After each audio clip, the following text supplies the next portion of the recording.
All right, so everyone's talking about how challenging the upcoming couple of years are going to be from a budget perspective, and that means you need to take control of how dollars flow out of your organization. So, how do you do that? Well, it starts with the data, and specifically data on how, where, when, and with what frequency purchases are being made all across your various departments. You may or may not have a procure-to-pay platform that makes it easy to measure this type of activity, but to get you inspired, you should go check out Procurify's brand new Charter School Benchmark Report. It just came out a couple weeks ago and offers 10 procurement benchmarks from charter schools across the country, highlighting things like average PO volumes, spend per vendor, items per vendor, how long it takes to go from requisition to PO, and so on. Not only will you be intrigued to answer these same questions for your school, it might also shine a light on opportunities for cost control next year. You can go to procurify.com/resources to download a copy, or check out the episode description, and we've linked to it there as well. All right, now back to the show. And so what I would say is start evaluating your vendors early and often in low stakes ways. Because what you don't want to happen is you're sending an email to your board about some friend of theirs or whatever saying, this has reached the point of no return. We cannot work with this vendor another day. We've got to make the change tomorrow. Your board member is going to say, wait a minute, slow down. What is happening? Like, they're not going to sign off on that. And so you want to just start by saying, hey, I've been collecting some data on how clean, the rooms are. And for the past few weeks, teachers have been rating it a 4 out of 10. Just tossing on your radar that we're having some issues with janitorial, hoping to resolve these quickly. No action needed on your end. Welcome to Charter School Insider, lessons from the nation's top charter school operators, the only podcast dedicated to the behind-the-scenes business of running a successful charter school. Join us as we sit down with charter school leaders who share how they are overcoming the biggest operational hurdles facing their schools today. Anders, thanks for being here. Super excited about the conversation today. And before we dive in, most of the time our guests on this show are operators who are currently working for a school or a charter school network. But I want to provide some context for you as a guest because I think what you do is really fascinating and also help set the stage for the conversation today. So why don't you go ahead and introduce kind of who you are and what is School Ops, which you founded? Yeah, absolutely.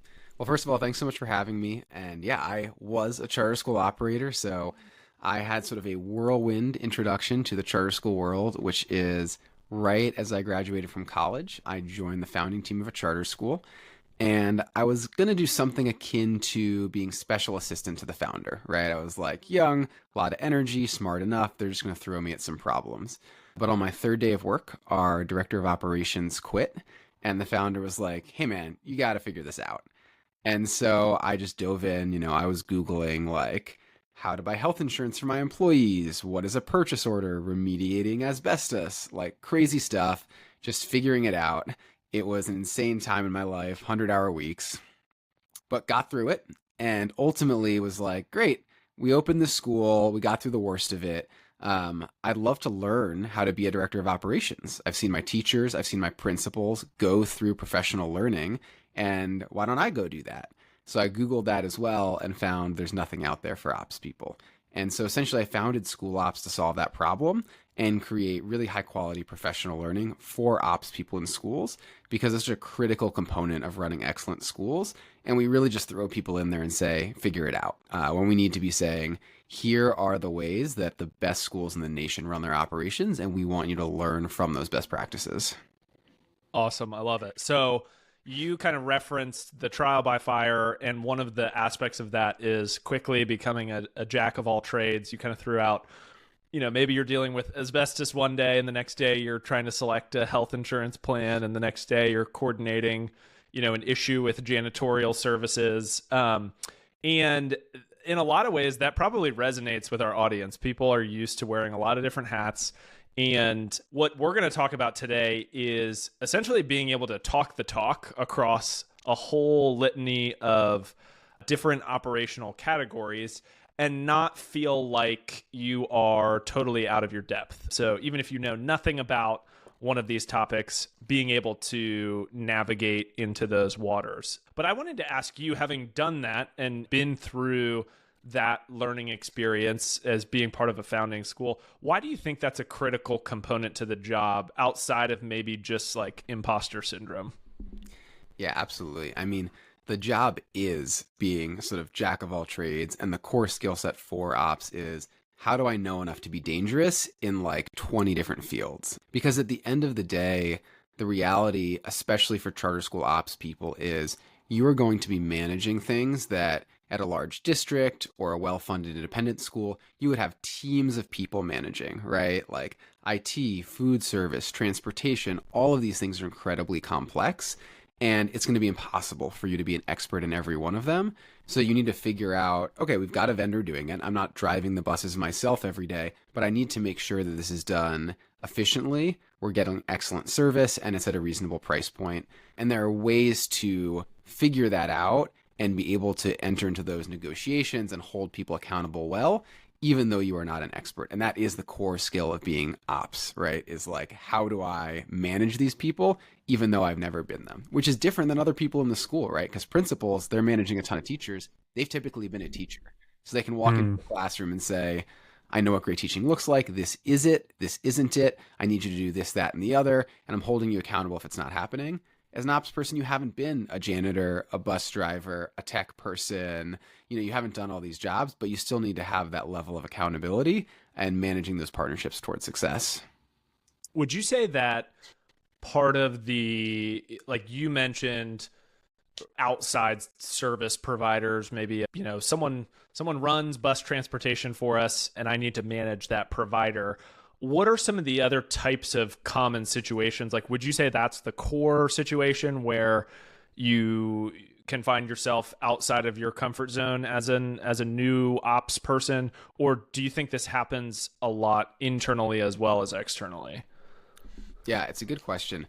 It totally depends how people structure their teams. So sometimes you'll have sort of like a linear chain of you're an office manager, then you're a special projects manager, and then you're an ops director. And the people you're managing have mostly done your job.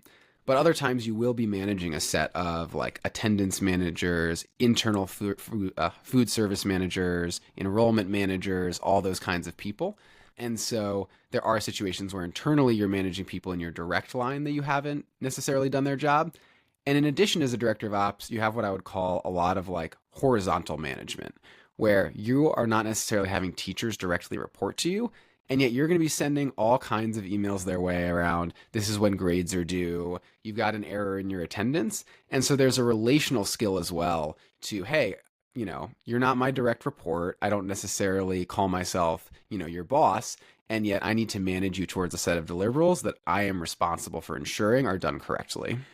Right. So it's sort of the classic, everyone has a dotted line to operations and very few people have the solid line. So if you're sitting in this position, and maybe if you want to draw upon your own experience or from the schools that School Ops works with, like if someone knows nothing about janitorial or food service or transportation, where do you encourage people start to build up that sort of base level of knowledge that enough to be dangerous that you referenced a little bit earlier? Where do you recommend people start to kind of build those core competencies? Honestly, I tell people start with your vendor. So if you're in the selection phase, then you can build this into your interviews, your RFPs. And if you already have a vendor, talk to them. The reality is, it is rare that you are going to get a vendor who is a fraudster, right? Who is like, I am going to lie through my teeth to you to try and milk as much out of this contract as possible. Most bad situations occur because there's a bad fit in terms of your vendor, or there's a miscommunication, or you're not speaking the same language. So I think about it like with my, car mechanic, right? I'm not a car guy. I don't know a lot about it. A lot of people feel ripped off when they go to their car mechanic. And the reality is, I'm not going to be able to Google enough in the 20 minutes before I go to my mechanic to like seem like I know what I'm talking about and do some hard-nosed negotiation with them, right? I come across as not genuine, and just it's a weird interaction if I try to pretend to be something I'm not. So I go in there and I'm always very honest. I know nothing about cars. Can you walk me through this? And look, we need to be honest about the fact that you hold the expertise in the conversation while still holding the fact that I want a good deal on this. How do I know if it's done right? And so I tell people, prepare a really good agenda with your vendor with questions like, if I use you for this service, what would it look like for it to be done at a very high level of excellence, right? What key metrics would you recommend that I track to make sure that this is done very, very well? If we were to check in monthly, what questions do you recommend I ask you to see how well we're doing? What are some of your clients where you think this, engagement is going the best, and what is making those successful? What are some engagements where you've seen a not very good, outcome, and what are the things that made that engagement not work very well? Your vendor is a good resource, and typically they're not going to be some skeevy strategic person trying to feed you only selective information to get the contract. If you ask these questions, 90% of the time they'll give you honest answers, and I would start there. What about additional stakeholders? So let's say someone starts with their vendors, they start asking a lot of those good questions you mentioned and start to feel like they're getting a handle on the sort of core providers at the school or service providers that meet different operational needs at the school. How helpful or not helpful is sourcing information internally from other stakeholders? Like you mentioned, operations kind of has that dotted line to all the other departments. Like, is there knowledge to be gleaned there, or do you find that most of the time operational needs are pretty isolated and it's better to just work directly with that vendor? I mean, I think what there's going to be is there's going to be a ton of data on outcomes inside your organization. So everyone's going to know if the janitor's doing a good job or not. They're not going to necessarily know the ins and outs of what chemicals they should be using instead if the chemicals they are using aren't getting things clean. They're not going to know how to manage things towards success. But what you do want to do is set up systems for gathering data on how well your vendors are performing. And sometimes people say, well, there's no data in janitorial, right? Right. Because they're imagining like, oh, well, when I do the NWA map, that's data because it comes to me in a spreadsheet. But there's data in everything. And so you can say to your janitorial, hey, I survey 3 teachers a week based on how clean their classroom is. And over the past 4 weeks, the average has been a 4 out of 10, right? All that takes is a quick conversation in the hallway, you write it down, and you crunch a quick number, but it's very concrete data. And so I wouldn't say that you can go to internal people for expertise on how janitorial should be doing their job, but you can go to them on outcomes, present the outcome to your vendor and say, this is clearly not the number we want. This is clearly not the outcome we want. What do you recommend for getting to a better outcome? I love the emphasis on data. Let's say whether or not the data is there to back it up, let's say you start to get that gut feeling that this service provider is not a good fit, and maybe it's been a long time service provider to the school and you're nervous about shaking things up. How do you think about like fairly evaluating whether it's time to offload that vendor and seek a new vendor? What's your typical recommendation for that process? Yeah, it's so hard because obviously, when you get that gut feeling that things aren't going well, you can second guess yourself a ton and say, I just don't know enough about this, particular area of expertise. How would I even evaluate it? But those are important gut feelings to have. And so, first of all, if you haven't been having honest conversations with your vendor, it's the time to start, right? And it's obviously much better if you can come with data. But if you don't have that and you don't want to waste time saying, I'm not going to have this conversation for another 4 weeks because I need to collect all the data, it's okay just to say, look, I've got this gut feeling that this building isn't clean enough, that these buses are late more often than is normal, whatever. How would you respond to that? Some of the times your vendor's going to sort of cover their butt and say, oh no, this is really normal, this always happens, etc. But sometimes they'll say, yeah, it's just been slipping. Here's why. We've had some transitions, or, we think that we need a better point of contact at your school because we're not able to, get the information we need. So you may be able to sort it out with them.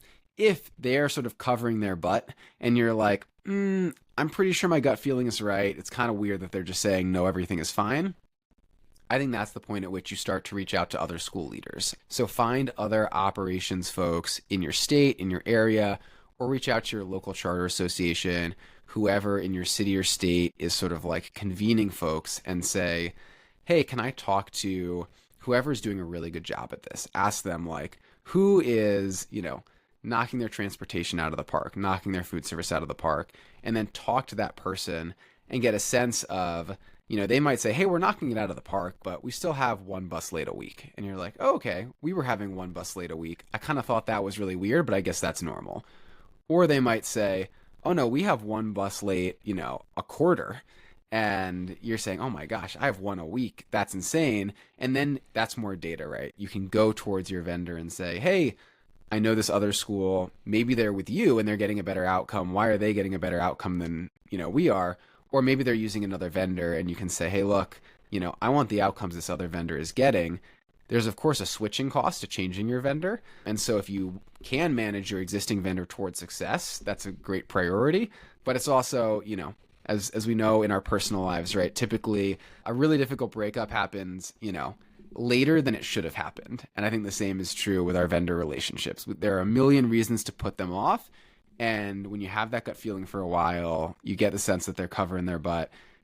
Typically, when you switch, you end up in a better relationship with a good vendor. And you're like, I should have done this 6 months ago. So once you start to have that gut feeling, there are ways to fix it and stick with your current vendor if they're able to get things together. But act fast. Don't let it drag on. Have that conversation with them early, explore other options early, and rip off the Band-Aid so that you can get what you need. What about upwardly sharing to school leadership that operational changes need to take place? Let's say, as you get into the weeds on some of these supplier relationships, how do you think about language for sharing changes that need to happen, particularly if there may be some pushback? Maybe there's personal relationships with those vendors higher up the food chain, and you're a director of operations and you're trying to take things from A to B. How do you think about translating those conversations that you might have with a supplier and reflect desired outcomes back to, say, your principal or your superintendent or CEO or board? Any thoughts there? Yeah, absolutely. And of course, that adds another layer of complication because it's complicated enough, even if you are the sole decision maker and you've got to evaluate this and figure it out. But of course, we work in communities. Sometimes a vendor is the parent of a student. Sometimes they happen to know a board member. And so what I would say is start evaluating your vendors early and often in low stakes ways. Because what you don't want to happen is you're sending an email to your board about some friend of theirs or whatever saying, this has reached the point of no return. We cannot work with this vendor another day. We've got to make the change tomorrow. Your board member is going to say, wait a minute, slow down. What is happening? They're not going to sign off on that.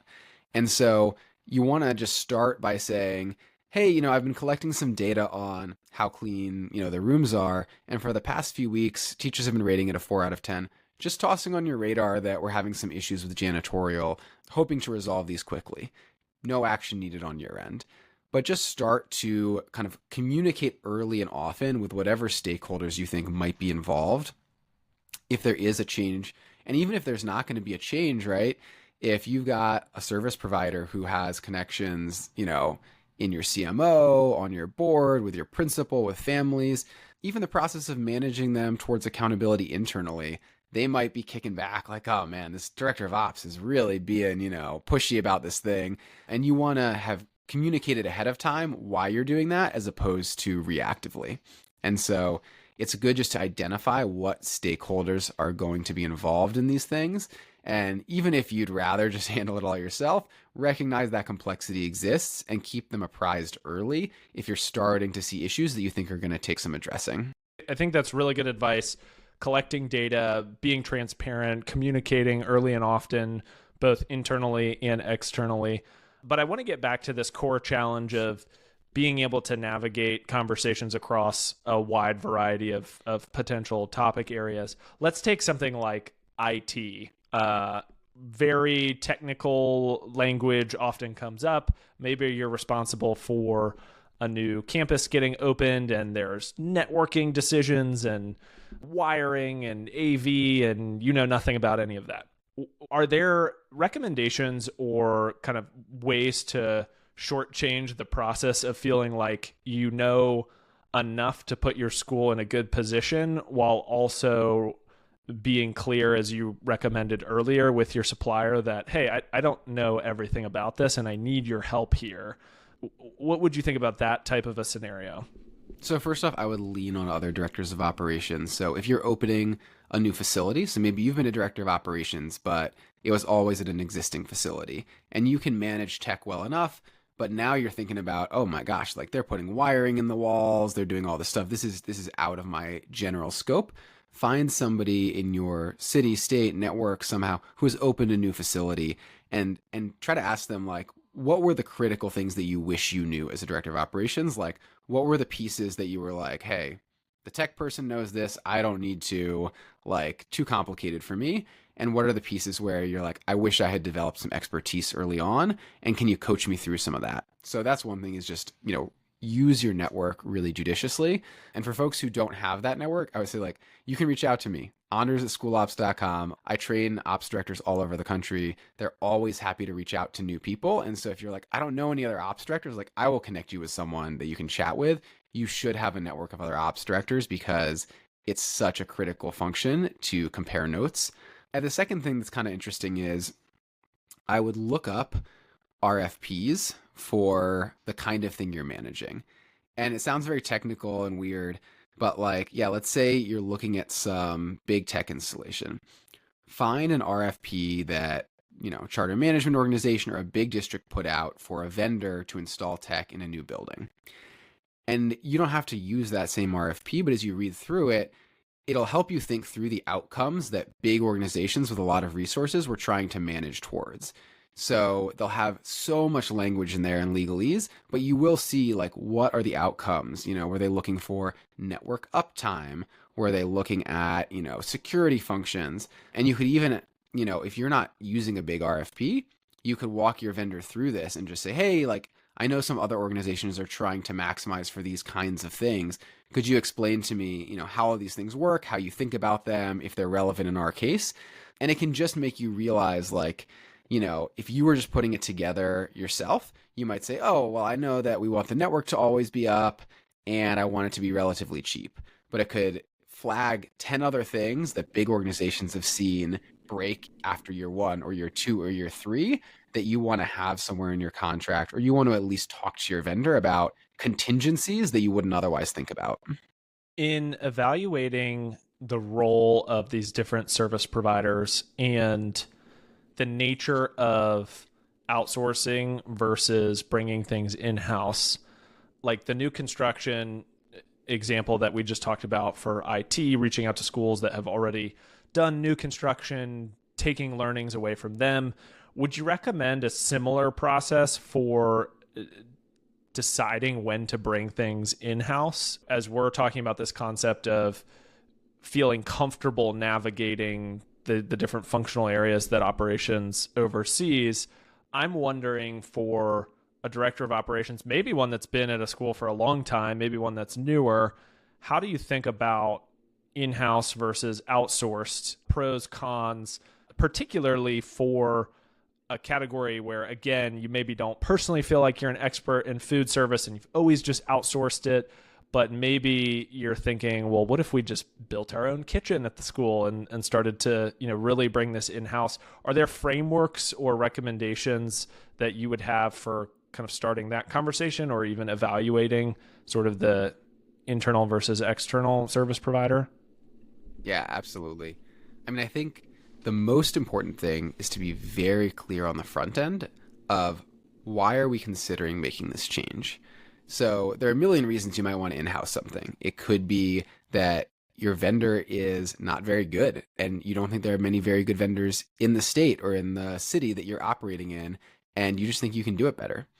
It might be that your vendor is solid, but it requires a lot of on-site management, and you're just feeling like you need someone who's here 24/7, or I guess at least, every day, all school day, even though it sometimes feels like as an ops director, you are working 24/7. Might end up being actually 24/7. Yeah. Yeah. As these things go. And you're just tired of, like, having a function where you got to call someone and they don't show up till the next day. And it might just be cost savings. Like, our vendor is doing this pretty well. We're happy with them, but contracted services cost more. We think we can do it well. So I think starting with that clarity is critical, because Otherwise, you get in kind of this mishmash of like, oh, it's just a lot of different reasons and we just want to do it. Whereas, for instance, if it's just cost savings, that can be a good rationale. However, you got to be really clear about, is this the thing that we need to focus our time and effort on? Or are there other things that are broken? Because if it's just cost savings, what you're telling me is it's not broken, that we could be fixing. And you might be like, nope, we're the most operationally excellent org ever, and we just need to save some cost. But I would generally think about, unless the cost is runaway and like unmanageable, the most important reason to in-house something is there's something broken about the vendor relationship in that the performance isn't good, or you just need a higher quantity of on-site time than the vendor can provide. And when you're thinking about whether or not to bring something in-house, and you mentioned evaluating whether something is broken, or maybe the system for managing this particular service provider is really challenging, are there opportunities to put systemizing or optimizing things back onto the service provider versus creating more work for yourself? Because one of the things that we come across a lot, BIQ's a group purchasing organization, so we work with a lot of large suppliers. A lot of times we hear from the suppliers like, hey, the schools have no idea that we offer all these additional services for free. And they do that for free because they want you to be a stickier customer and they want you to be happy. But a lot of times it seems that you don't always know what additional kind of like service or optimization is available from your supplier. Do you, like, in thinking about that, bringing that concept of bringing something in-house, would you recommend like trying to solve for making the service provider more effective at the same cost before bringing something in-house? Yeah, always, right? I mean, bringing something in-house is a really difficult process. It's the right process some of the time. I think, again, like, I just encourage folks to be honest with their vendors. Like, I think sometimes people are afraid, like, if we tell people that we're thinking about bringing it in-house, are they going to stop serving us? Like, they're going to want to keep you as a customer, no doubt. But hopefully, I mean, fingers crossed, right? Like, we are in the education space. People hopefully are not trying to milk a bunch of money out of schools. And so I think it's not too difficult to say, hey, here's where we're at. We've got some, this, that, and the other feedback. This is the reason we might want to bring something in-house. And you can put a couple paths forward. Like, hey, do you see a way to fix this, right? Like, if the on-site time is the issue, maybe it's, hey, could we, we still are going to have some higher level IT needs, and we're not trying to train one of our staff to be a network administrator. But, we've got huge wait time and we're paying a lot for you to come on site and jiggle around a projector until it works. Like, do you think you could train someone on our staff to do that? And we'll pay you for the training time, and then you handle like the really high level stuff. So I think there's a lot of opportunities specifically for like the train the trainer model, where you can say, hey, we need to in-house pieces of this, but typically there's going to be some high level stuff that, you still might want a partner for, and you can ask for that. And sometimes, like you said, they'll surprise you and they'll say, oh yeah, I mean, like, you all have been so busy and you've just been like, hey, we just need the work done, that we haven't gotten a chance to talk about, all these free auxiliary services we offer, but like, we can do all, this, that, and the other.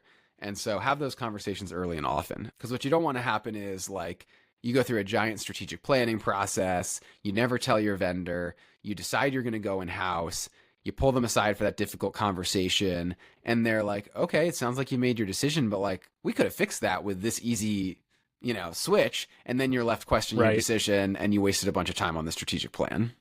Right.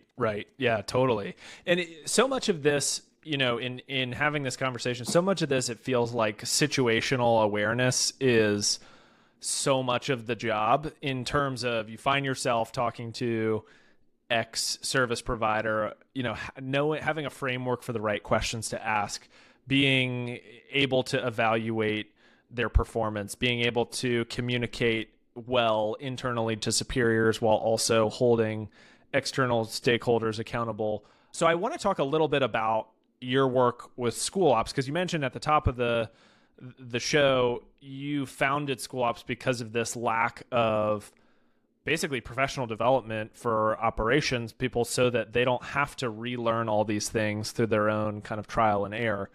So I wanted to ask you, like, when you set out to think about PD for people who sit in the operations seat, what are the kind of like pillars of that professional development? What are the different categories that you all train on? I'm curious to learn a little bit more about that as it relates to this conversation. So we offer some group trainings, and in those, which we try to style as communities of practice, where we're really engaged in all that learning together, whether it's a state community of practice, a city community of practice, or a national community of practice, we have something that's drawing us all together. Three main pillars are kind of like holding that up. A is just the direct learning, right? The like, I have a slide deck, I have some national best practices, and I'm trying to give folks the knowledge that I wish I had had when I was on my director of operations journey. The second is a library of resources. So we have a big library of like tools, templates, etc. That's just like, hey, a lot of school operations is pretty cyclical and pretty similar across schools. You don't need to reinvent the wheel, right? It's like, we all send the same email before holiday break about like, remember to lock up your projectors, don't leave valuables in the room, chairs belong on the tables. Like, I know it sounds silly, but like, save yourself an hour, copy paste that from us, because, and you might think of something that you wouldn't otherwise have thought about, because as silly as it sounds, like we're invested in the real nitty gritty of this, like we've workshopped that email a bunch of times to make sure we're thinking of everything, right? So it's like little tools and templates like that, along with big tools and templates around like, how are we going to run our enrollment strategic plan, or, how do we backwards map a huge event like our first graduation? And then the third pillar is the community itself. So giving people opportunities to engage in this learning, but then dive into breakout rooms and spaces where they get to know other folks in their same role. And those relationships surviving, beyond just our community of practice, those tend to last about a year. And having the opportunity to say, hey, I'm just going to text this person, I'm going to give them a call because I have a one-off question. I just need to workshop it with someone in my same role. Because, if you're a fourth grade ELA teacher in a school, there might not be another fourth grade ELA teacher, but there's a fifth grade ELA teacher, there's a fourth grade math teacher, right? You have a lot of people in your building that you can workshop, ideas with, who are going to have some perspective, whereas ops people often feel very siloed and unable to access a community. So those are our three main pillars: the like direct learning, library of resources, and the community itself. Really cool. Any other kind of general resources that you would recommend? Let's say someone's listening to this, they're one of those siloed ops directors feeling like they're on an island and looking for anything and everything that could be helpful. In addition to obviously the work that you all are doing, have you found other organizations or other places that when you were sitting in that seat were helpful in navigating some of these challenging conversations or some of these specific functional areas? Yeah, absolutely. So, Uncommon Schools, right? They're kind of the GOAT in the operations game. Like, they have their stuff together. They are running excellent schools. And so the way I first learned is, I took the train up to New York City. I walked through a bunch of Uncommon Schools. I just, I researched them. I reached out to the directors of operations and said, hey, would you mind if I walked through? We set up a time. So it doesn't have to be Uncommon Schools, but I would say find a really high performing school that you admire. And you can even just cold email a director of operations and ask to walk through. And similarly, once you've walked through, you can say, oh my gosh, this works so well. Are there any resources that you can share with me on why it works so well? And they'll say, yeah, we spent a lot of time planning our arrival procedures. Here is our show flow of like our floor plan with a bunch of arrows around where everyone's going to be. And here's our, minute by minute of how arrival is supposed to go. Like, it's a collaborative space. People will share those resources. And then I'll put some pressure on myself here and say, we've been working to make our library of resources that we share with the people we train publicly available. And so I am striving to, by the time this podcast airs, which I think will be in 3 or 4 weeks, get that on our website. It's small for now, but we're going to keep adding to that. And so people should feel free. We want to make this freely available because it's what I wish I had when I was working as a director of ops, just those tools and templates that can make your life a little easier. Awesome. Well, you heard it here first. We're recording this in the afternoon of October the 12th. So Anders has time frame. Time is ticking. But yeah, that's great recommendation. And yes, Uncommon Schools, I think they're still doing the operations fellowship. Every year they have a couple people who are like a director of operations fellow. They're doing all sorts of cool things up in the Northeast, and lots of other large networks who have had to go through all of the growing pains stages. And I think, my encouragement would be take Anders' advice to reach out to someone who sits in your role, even if you don't know them. Cold email them, cold call them. They don't have to be in your state. In our experience working with schools all across the country, everyone is super eager to share best practices. And frankly, in the charter community, it's kind of all tides rise together, where we're championing school choice and the growth of charter schools. And so that's certainly true in the operations space. So Anders, I really appreciate you being here. Any final words before we wrap up? Yeah, I would just say, keep on keeping on. If you are listening to this podcast, you have a tough job.